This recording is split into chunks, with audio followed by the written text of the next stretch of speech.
Thank you. I have here a message from Gaza, which I'll read to people. Someone who's in Gaza right now. They write, "How lucky you are, you will see tomorrow. But here and now, we don't know if there will be tomorrow. Even we just had power, but the Israeli army is still attacking other areas now, and I can hear it. Here are a few things that are happening here. 20 martyrs till now, most of them kids and children. The Israeli army is attacking almost everywhere as usual, but they are saying they are only attacking Hamas army. I thought they gave us a break for a few hours, but no way. We have just received 3 rocks very close to our house. The whole house is shaking, windows almost crashed. In night time, when the aerial bombardments start, the sky colour changes to red because of fire. We have just felt the walls, windows and everything being shaken. I'm writing to you now while my hands are shaking. For a second you feel it's your turn, it's the end. Then you feel you have been dead and alive again, with less than a second, and all you can hear is kids and women screaming and crying because of fear and horror. Then you start hearing ambulance cars running in the streets, trying to reach injured people to take them to hospital. Today my brother and myself spent almost 3 hours trying to find bread and food for his kids.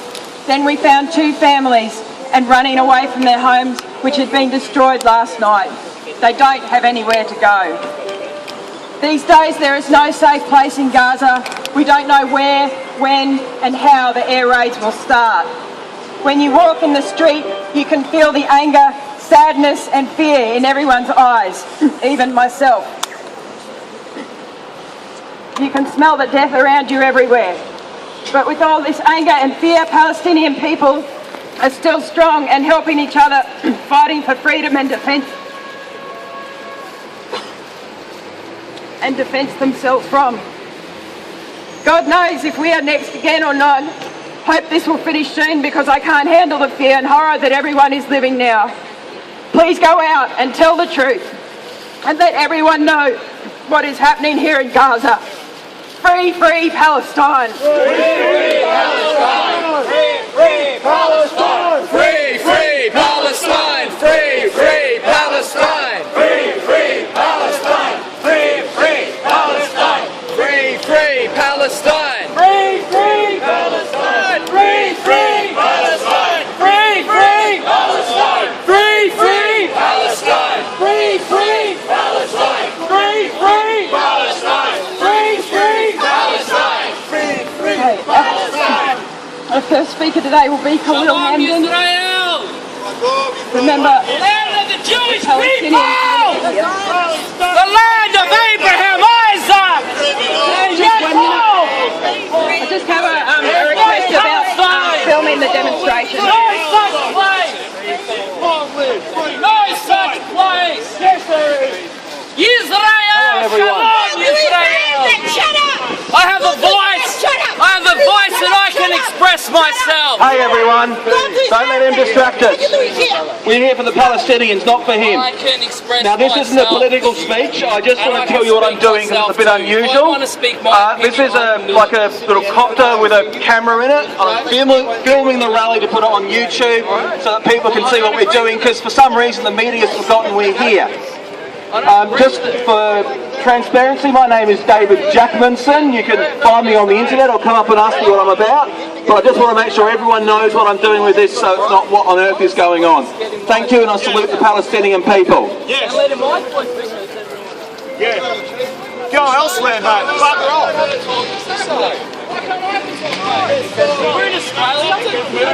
Hello everyone. This is also is not a political speech. Exactly. This is a human rights speech. First of all, let me to thank every one of you, because you came up here, because you are concerned about the lives, the men and the children as we speak. We've been dying and destroyed in Gaza. I thank you for your courage, for your understanding and your heart of flesh. I am speaking here as a Palestinian born before 1948. When the Israeli Zionist government came to Palestine, they came with a plan. And that plan started in May 15, 1948. That was the first ethnic cleansing of 780,000 Palestinians. I am one of those people who lived in a refugee camp, lost their land, but I am not moral or I try to revenge. I tried to speak to the people, the average people in the world. I lost confidence in our politicians, whether they are American or Australian.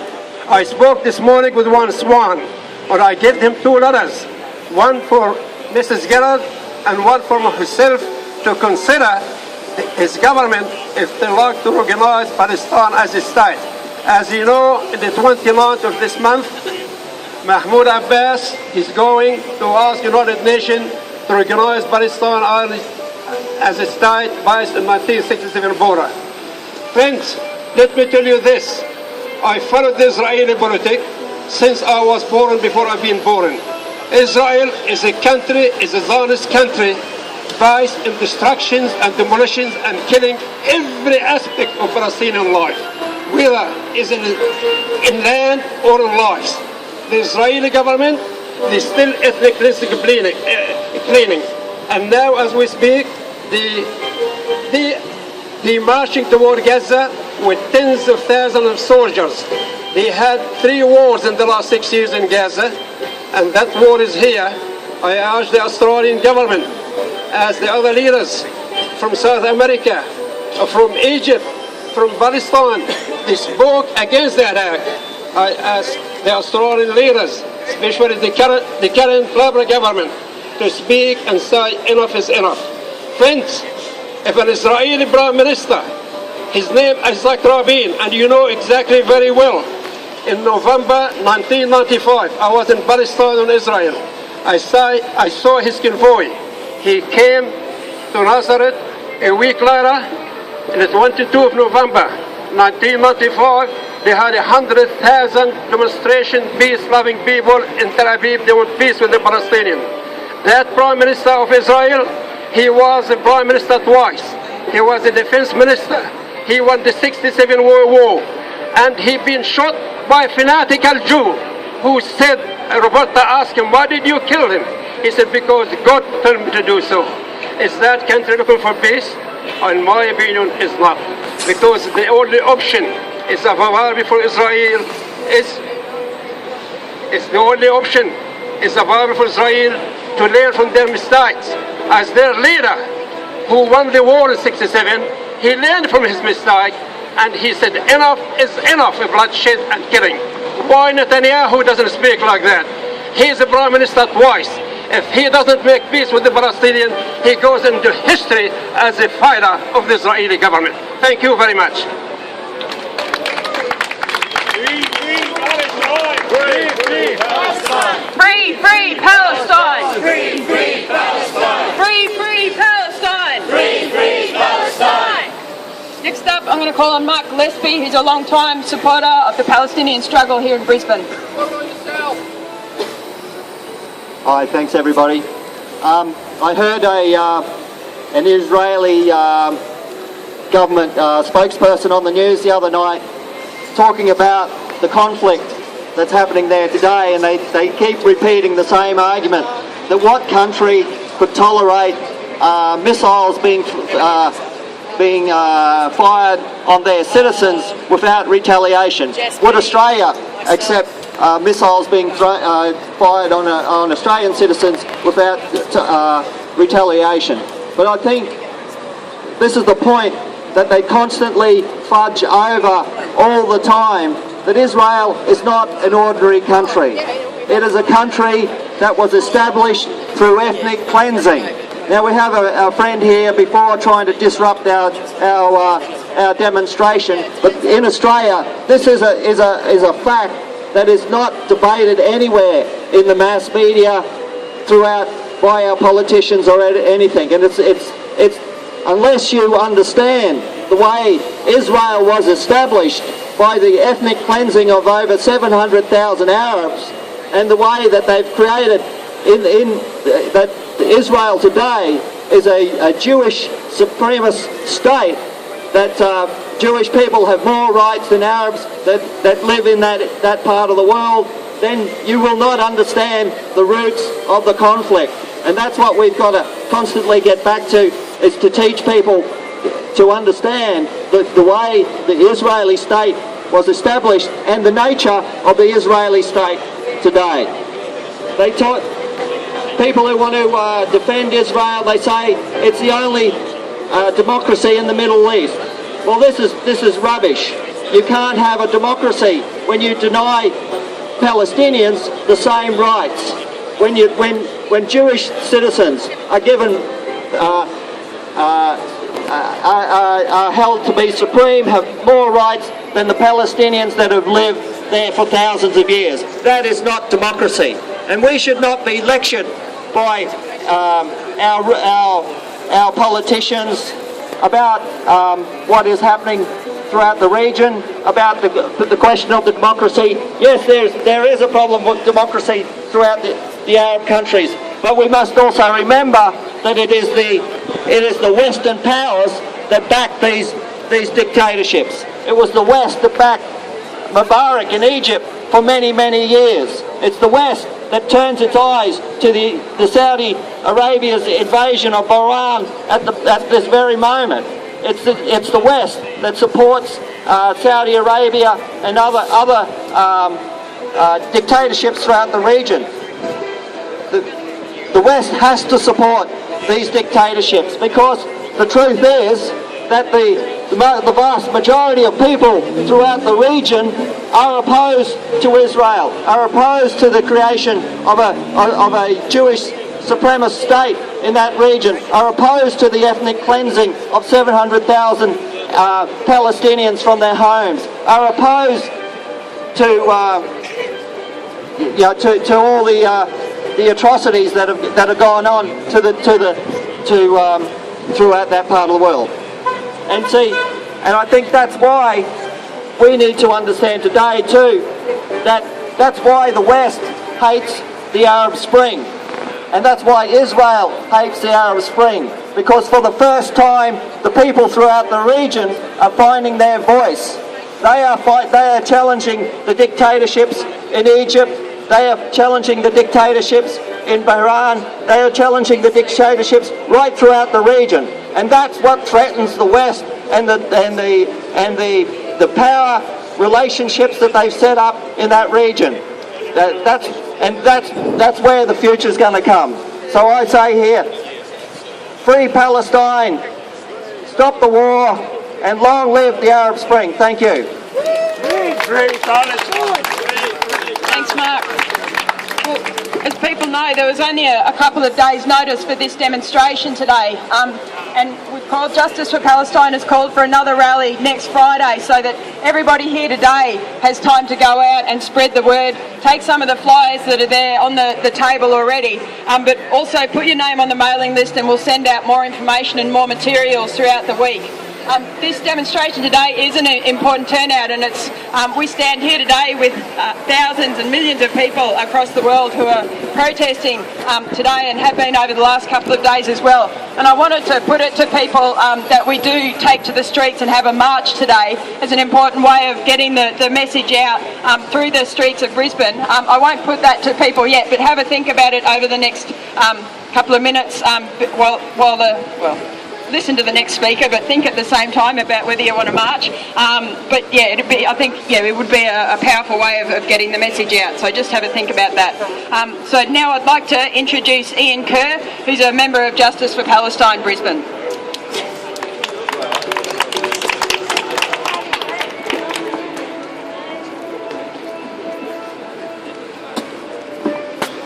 Let's deal with the rockets first. We all know that Palestinians hold rockets in Gaza. We know that the Israelis have missiles that will kill a Palestinian travelling in a moving car in Gaza. We saw that demonstrated the other day. We know that Gaza is an open-air prison. We know, for example, that the Palestinians who live in Gaza can't go and visit their family and friends in the West Bank or in Ramallah or any of the other towns near the Jordan River. Of course, we know that when one of those Israeli missiles strikes, shrapnel is emanated from the target and it kills people or it maims people nearby.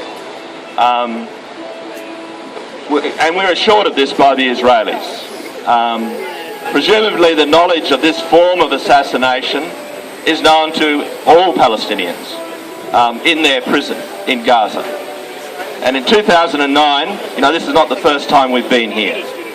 Under similar circumstances, I remember the first rally that we had here, there was roughly this number of people, and then that attack on Gaza ended up in 1,500 Palestinians being killed, and more than half of those Palestinians who were killed in Gaza were children. The Prime Minister of Israel, Netanyahu, back then was fighting an electoral campaign, if you remember, and he was trying to wrest control of the Israeli Parliament, and he achieved his objective by attacking on Operation Cast Lead Gaza. Palestinians who live in Gaza are not permitted to visit, like I said, their families elsewhere. Most of the population of Gaza are actually refugees themselves because they were driven out of their own villages through the various wars that Israel has embarked upon against them. 1948 was the one that we know about, where the beginning of that that genocide began. Now Prime Minister Netanyahu is fighting another election. It's nearly 4 years after the last Israel's weaponry has been supplied, of course, all along by the United States, for as long as I can remember. And my memory of the conflict, I'm a man of about nearly 62 years of age. My first memory of the conflict was the war in 1973. It was called the Yom Kippur War.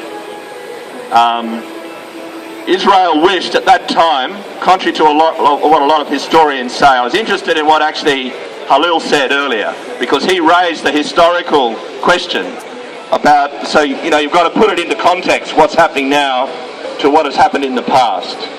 Israel then, their Prime Minister Golda Meir, wished to preemptively strike both Egypt and Syria. And the reason why she wanted to do that was because in the Six-Day War in 1967, Israel had captured the Sinai Peninsula all the way to Suez, and they'd also captured the Golan Heights. And of course the Syrians and the Egyptians wanted to get their land back. The Israelis had already taken the Palestinian land, but they were embarking on this Greater Israel project. So Golda Meir, she wanted to make a preemptive strike against both Egypt and Syria, because she knew she had superior offences.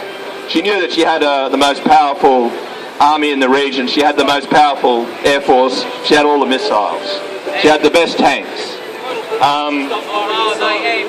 Now, the Americans said, anyway, the Americans said, look, we don't want you to make this preemptive strike, but we'll back you up with all the munitions that you need.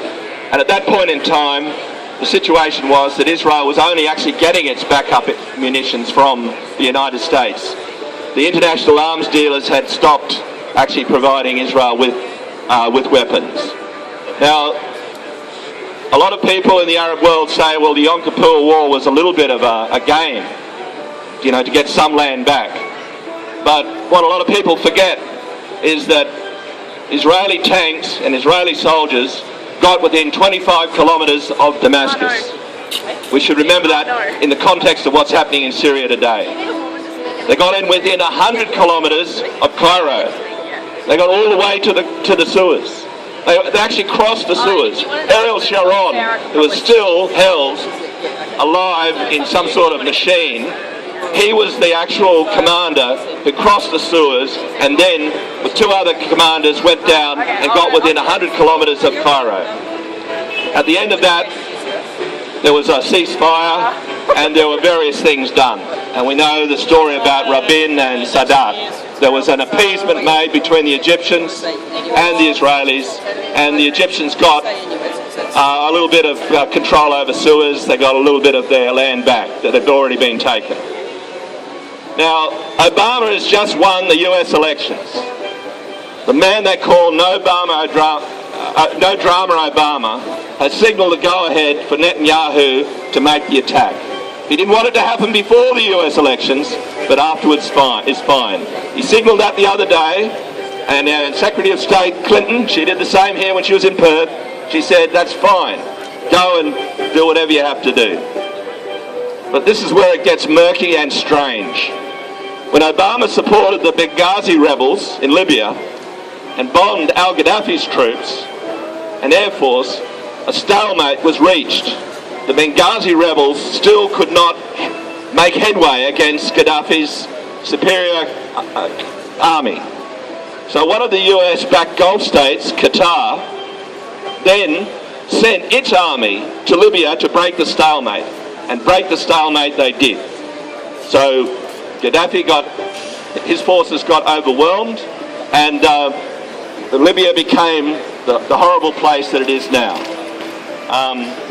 Now, Obama's presidency has been saved in America, not really by the vote, it was more like by Hurricane Sandy saved him. And he has given the green light to Netanyahu, but Qatar, even more than the Muslim Brotherhood in Egypt, has come out in support of Hamas. But this is the same Qatar regime that supported the Muslim Brotherhood attempts to overthrow the regime in Syria, al-Assad. So it's confusing and strange, isn't it? Particularly from someone like myself. The same US-backed Qatar, you know, that's the small Gulf state that owns the vast media conglomerate that is known as Al Jazeera. They have supported the neighbouring regime in Bahrain to mercilessly put down its own population. And Mark alluded to that in his speech previously. They sent troops in, along with Saudi Arabia, to put down the population. I interviewed a teacher yesterday from Bahrain. She was teaching 35 girls chemistry, 16-year-olds. She said, these troops came into my classroom, and they started beating my girls, my pupils. They were beating them because they, with their families, had gone to Lulu Roundabout in Myanmar to peacefully protest, like we are now. All they'd done is gone with their families and sat down in the roundabout. She said, these people, these security forces, they come from Saudi, they come from Qatar, they come from the Al-Khalifi regime, and they're all there. They took away my girls. They took away 5 of her pupils and some of her colleagues, the teachers. So this is what we're up against. There's a conspiracy against democracy. There's a conspiracy against the Arab Spring that Mark mentioned before. We know that Qatar is one of the places that is where the US Forward Command is. The Forward Command that launched that horrific attack on Baghdad in 2003 that saw so many Iraqi people left in complete, oblivion. And they haven't emerged from that oblivion yet. They've created this horrible situation in Iraq. There's a willingness by both Israel and certain Arab states to punish the people who resist imperialism in the same way that they resisted colonialism in the past. That teacher told me, she says, of course, we've got a history of resisting the British. We've got a history of resisting the Al-Khalifi regime that sided up with the British. They've been there for 200 years, and we've been resisting them all along the way. Now, so what of the resistance? What of the Palestinian resistance that we're here today to support? Like the Bahrainis, like the people in Iraq, like the people in Syria. People who want freedom, democracy, the things that we saw in Cairo, in the squares all around the Middle East. The US continually keeps poking away. It keeps arming regimes against their people. Saudi Arabia, Qatar. The Libyan resistance was armed by the French and the British. We know that. And we know now that the CIA was involved. We know all this stuff. The Arab Spring has become a con to many. It was a way of reaching a long-term strategic objective by Israel and the United States. Any regime that would come along with them, sometimes ambivalent, like the regime in Qatar, but usually willing. Only the people of Palestine, the people of Bahrain and Syria and Libya and Egypt, they've stood and resisted, but they've all suffered as a result of it. So how do we resist? Firstly, we don't get suckered in with the lies that are coming out from Israel and the Pentagon. Secondly, we be realistic. If I was to make a homemade rocket now, and I wanted to fire it out to Mogul, it's about the same distance as one of those Qassam rockets goes. Because there's a guy out at Mogul, a member for Mogul, he's told some mates of mine who live in a caravan park near where I live that they've got to get out of the housing that they live in. Let's chuck them out on the streets. His name's Dr. Bruce Flegg. I've got a grievance against him. But if I make my homemade rocket and I try to lob it out there to Mogul, pretty much the same thing will happen as what has happened with the Hamas rockets. We know what happened. They fell in the Mediterranean. They fell in paddocks. Some poor cow out there might get hit by my rocket. But so it's not going to really solve the situation, particularly if they keep poking and goading us to take this sort of path. And of course Syria is the exact example of that. There was a democratic resistance there, but the Americans came in, the French came in and they started arming people, and now we've got this mayhem that's existing there now. So we've got to be wary of idealists as well, and of the opportunists. We've got to be particularly wary of Labor politicians. I know Halil went and saw Wayne Swan. Wayne Swan and Julia Gillard are as one. They're totally in favour of the US alliance. They are Zionists as far as I'm concerned. So we've got to be wary of those people. We've got to not trust them because they're going to always back Israel and the United States. And where we go from here, I'm not sure, because it's a confusing situation that we've got. But we've got to stand and resist together. We've got to build solidarity amongst ourselves. We've got to work out what's going on in the world. And we've got to support our Palestinian brothers and sisters.